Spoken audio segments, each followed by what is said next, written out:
I grew up in Nigeria, in the northern part of Nigeria, Sokoto, in the capital of Sokoto State. And I've always loved cars since I was a little kid.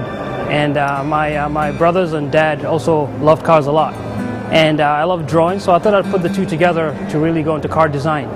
And as you know, there's nothing like that in Nigeria. Actually, in the whole of Africa, there's no car design. So I had to go outside Nigeria to study automobile design.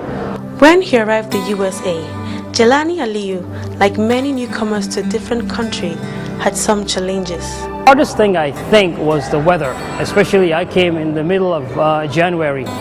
So in the middle of winter, I left Nigeria. It was very, very hot. Sokoto, coming to Michigan, very cold. So that was really the biggest challenge that I had. And the school itself was very, very challenging because a lot of people wanted to get into car design, but there were only a few spots. So you really had to be one of the best to get in there. And the competition between the students was really stiff.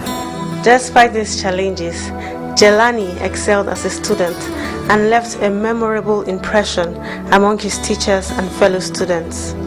I found Jelani exceptionally gifted as a designer, but more surprising was, of all the students we had at CCS at that time, he spoke English better than any of the American students who were there. And indeed, I gave him the title Poet Laureate of Transportation Design because not only were his designs very high standard, but his verbal presentation of his design were exceptional. I mean, the best I have ever had from any student. He always asked the question that was the most searching and it had the most profound consequences. Other students would ask questions like,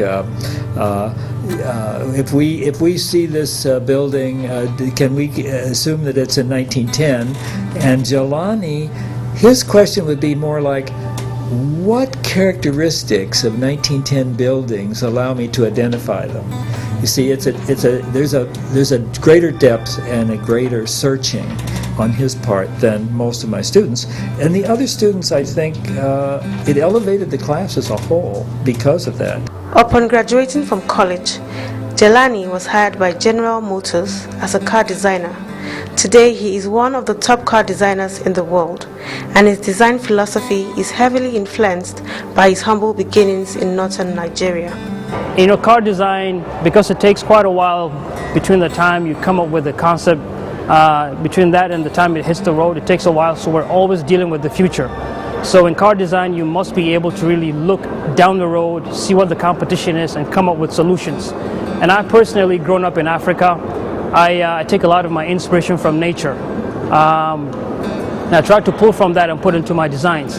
For example, you know, when you look at planet Earth, you see that we live on a truly magical planet. It's a gigantic orb of light hurtling through space. Everywhere we look around us, we're surrounded by wonders of our natural world. From the tiny leaf, only fractions of a millimeter thick, and yet highly efficient factory, to the amazing sea rays that glide within the deep waters of the Atlantic. Planet Earth is a perfect balance of beauty and practicality. So I reach into nature, take my inspiration, learn from it, and I apply it to car design. Recently, Jelani received global acclaim for leading the design team for the Chevrolet Volt, a car that is seen as the future of General Motors, one of the world's largest car maker. That, from General Motors' point of view, the Volt was a car that was representing the future of General Motors. The fact that every designer at General Motors was given the opportunity to design that car, and all the designers at General Motors, not only in the United States, but in Britain and Germany, submitted ideas for this project because it was considered so important. And the fact that Jelani's design was the one chosen out of maybe 200 submissions from all the designers at General Motors speaks volumes about his potential and his growth and where he will eventually wind up. Despite his achievements, Jelani is still truly Nigerian and holds everything about his home country to heart.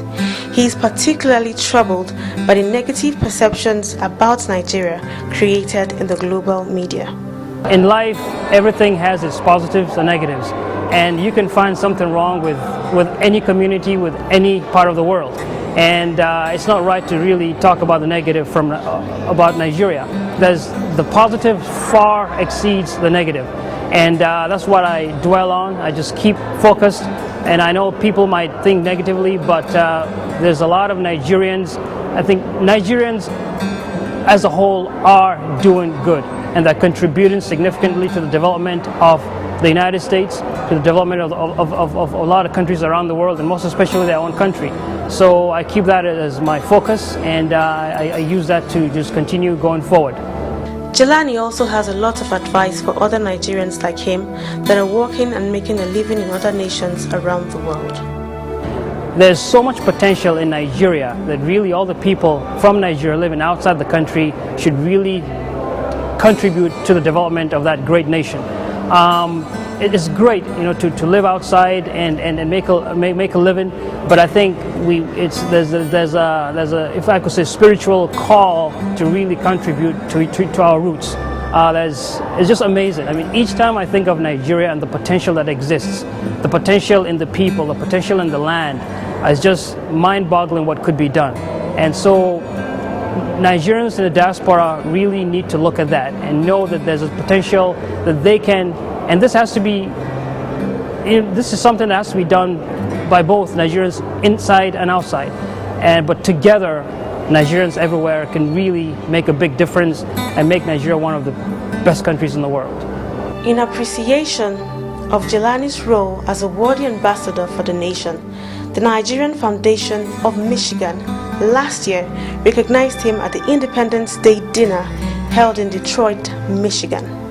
Jelani Aliyu is an embodiment of that Nigeria needs: creativity, honesty, worthy ambassador. And I have nothing to say but praises for him. Today, Jelani is living his dream and has some advice for young Nigerians who dream of someday being at the top of their professions. It reminds me of many years ago when I had a dream myself, and a lot of people said, no, you just can't do that. We don't even make cars in Nigeria. Why do you want to become a car designer? But I had a big dream. I had the passion, and I know that nothing is impossible. We must never underestimate the power of the human determination and human imagination. When we see a young kid beginning to excel, beginning to have interest in something, it is up to the community and the parents to really help that person try to nurture that gift so that they can get better and better. But the biggest thing is never to lose hope and to really believe in your imagination and really go for what you want to do. And even if everybody around you says you can't do it, never give up, just keep on going.